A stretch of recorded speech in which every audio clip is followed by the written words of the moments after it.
الرحمن الرحیم۔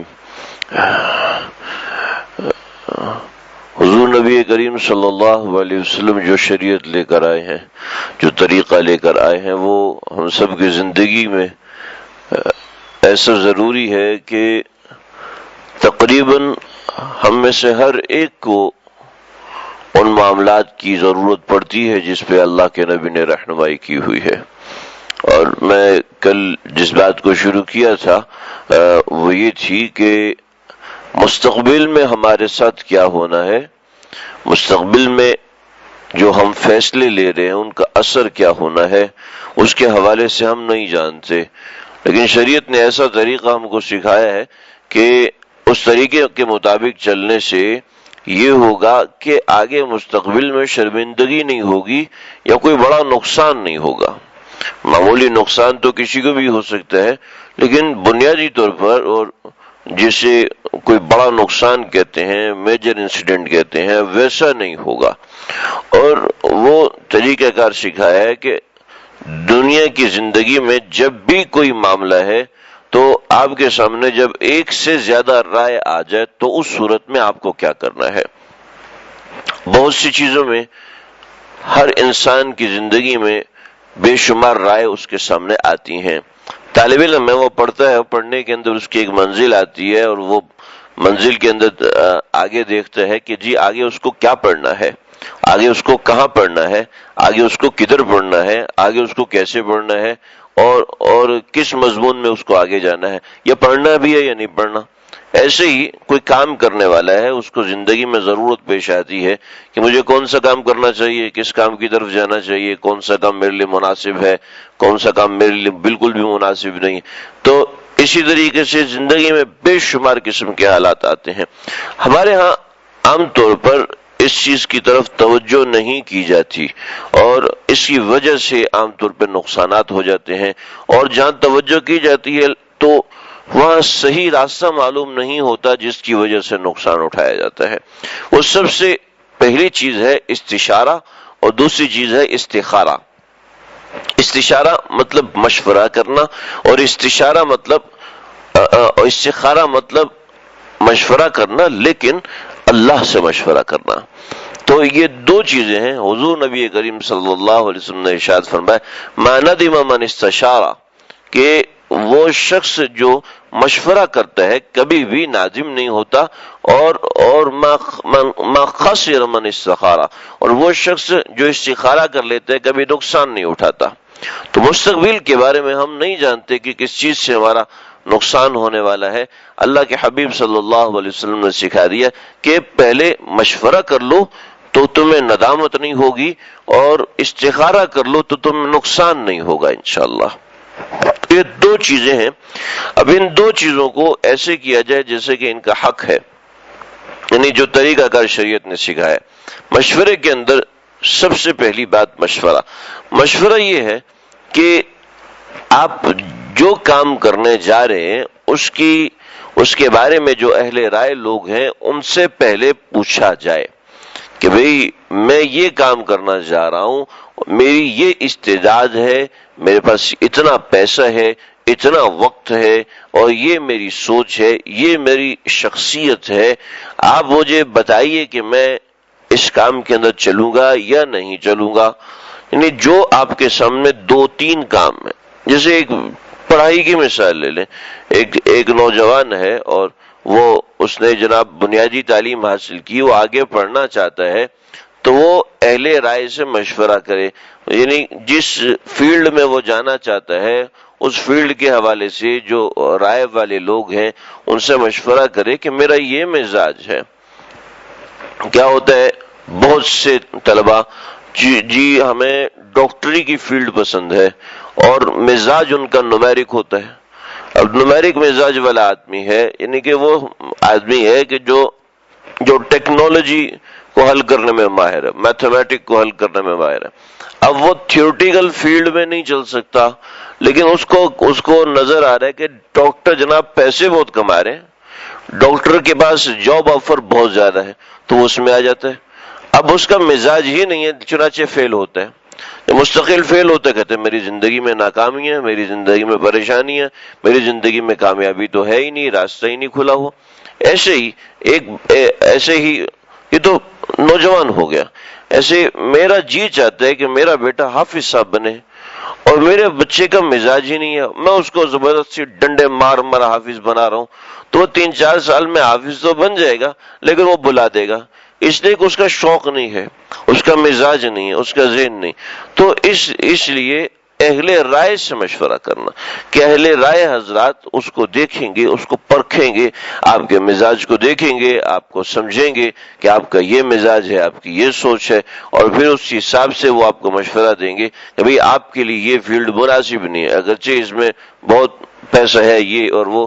تو کبھی بھی ان معاملات کے اندر ایک چھوٹی سی بات رسول، کبھی بھی ان معاملات کے اندر پیسے کو نہیں دیکھنا چاہیے، کبھی بھی ان معاملات کے اندر چارم کو نہیں دیکھنا چاہیے کہ یہ میری منزل ہے اور میں نے یہی کرنا ہے، اور آپ کو وہ مزاج ہی نہیں ہے، آپ کی یہ منزل ہی نہیں ہے، آپ کی یہ سوچ، آپ اپنی الگ سوچ سے سوچ رہے ہیں. آپ کی منزل اگر پیسہ ہے تو صرف پڑھائی کی فیلڈ نہیں ہے پیسہ کمانے کے لیے، صرف ٹیکنالوجی کی فیلڈ نہیں ہے پیسہ کمانے کے لیے. آپ اپنے مزاج کے ساتھ چلے، پیسہ خود آپ کے پیچھے آئے گا.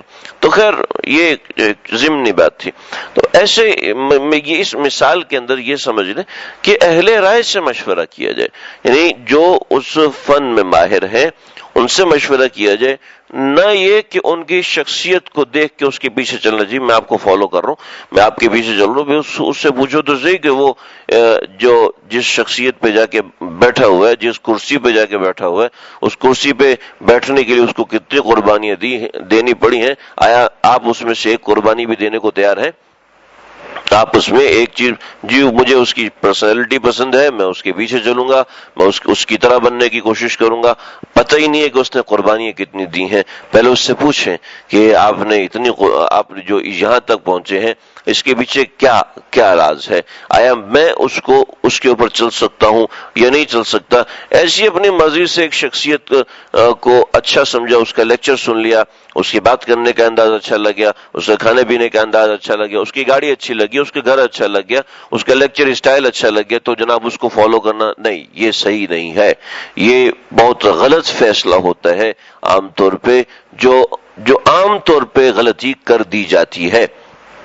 کبھی ماں باپ کر دیتے ہیں، کبھی نوجوان کر دیتے ہیں، کبھی بچیاں کر دیتی ہیں، کبھی مائیں کر دیتی ہیں، کبھی کوئی کر دیتا ہے، اور کیا ہوتا ہے کہ زندگی میں ناکام ہو جاتے ہیں.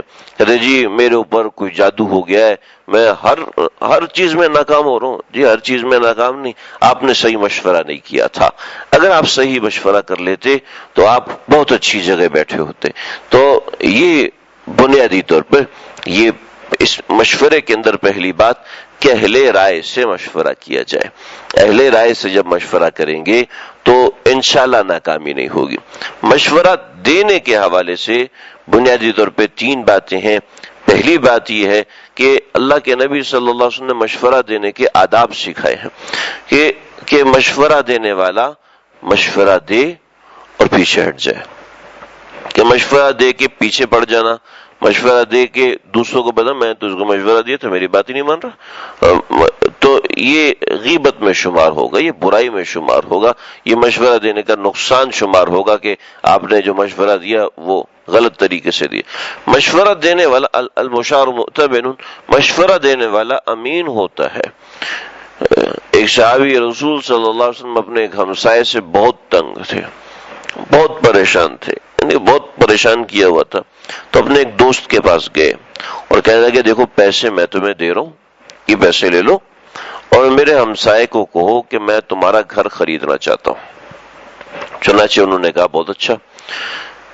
اب وہ جو ہمسایہ جو تنگ کرنے والا ہمسایہ تھا، بعض لوگوں کا مزاج ہوتا ہے تنگ کرنے والا، جان بوجھ کے تنگ نہیں کر رہے ہوتے، ان کا مزاج ہی ایسے ہوتا ہے کہ وہ بات اس طرح کرتے ہیں، اور وہ ان کی رہنے کا طریقہ کار ایسے ہوتا ہے، یعنی کہ بلک کڑانا طریقہ کار ہوتا ہے، بالکل ایسا طریقہ کار جو کہ جاہلانہ ہوتا ہے. تو ان کو خود نہیں پتا ہوتا کہ ہماری وجہ سے کوئی دوسرا تنگ ہو رہا ہوتا ہے، ورنہ وہ ایسے نہیں ہوتے. تو وہ کوئی ایسے ہی تھے. تو وہ آیا انہی صحابی کے پاس آیا اور کہنے لگے کہ جی فلاں آدمی آیا ہے، وہ کہہ رہے کہ میں گھر ان کو بیچ دوں، تو آپ کا کیا مشورہ ہے؟ تو صحابی کہنے لگے کہ بھئی میرا مشورہ یہ ہے کہ آپ گھر نہ بیچیں۔ چنانچہ انہوں نے دل میں آئی ان کا مشورہ مان لیا تو کبھی میں اپنا گھر بیچنے کو تیار نہیں ہوں۔ تو صحابی نے جن صاحب سے کہا تھا وہ صاحب آئے اور کہنے لگے بھی عجیب آدمی ہے، مجھے پیسے دیے کہ یہ گھر خرید لو، وہ آپ سے مشورہ کرنے آیا اور آپ اس کو کہہ رہے ہیں کہ گھر مت بیچو۔ کبھی بات یہ ہے کہ اللہ کے حبیب صلی اللہ علیہ وسلم نے فرمایا ہے مشورہ دینے والا امین ہے، اس کو میں تو برداشت کر رہا ہوں، لیکن کل کو یہ کہیں اور جا کے ایسی حرکتیں کرے گا تو لوگ اس کو دھکے دے کے نکال دیں گے۔